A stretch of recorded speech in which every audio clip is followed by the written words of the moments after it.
ఓ యువతితో అసభ్యంగా ప్రవర్తించిన ఆర్టీసీ కండక్టర్ను రాయదుర్గం పోలీసులు అరెస్ట్ చేశారు. నిన్న మణికొండలో ప్రయాణికురాలతో అసభ్యంగా కండక్టర్ ప్రవర్తించాడు. కండక్టర్ తనతో అసభ్యంగా ప్రవర్తించాడని సోషల్ మీడియాలో యువతి పోస్ట్ పెట్టింది. దీనిపై ఆర్టీసీ ఎండీ సజ్జన స్పందించారు.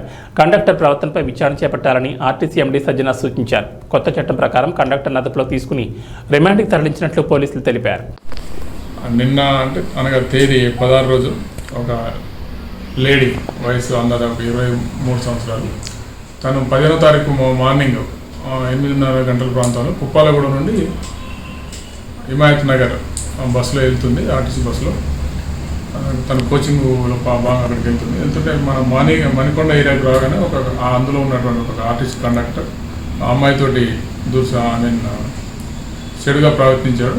తన ప్రైవేట్ పార్ట్స్ చేయి తగిలించాడని అమ్మాయి ట్విట్టర్లో పెట్టింది. ఏమంటే ఆ ట్విట్టర్ చూసేసి ఎయిర్ అఫీషియల్స్ అంతా రెస్పాండ్ అయ్యి ఆ అమ్మాయిని పిలిచి తన దగ్గర ఒక పిటిషన్ తీసుకొని నిన్న కేసు రిజిస్టర్ చేయడం జరిగింది. ఆ ఇన్వెస్టిగేషన్లో భాగంగా కొంత ఎవిడెన్స్ కలెక్ట్ చేసినాం. ఈరోజు ఆర్టీసీ కండక్టర్ను అదుపులో తీసుకొని అరెస్ట్ చేసి జైలు పంపిస్తాం.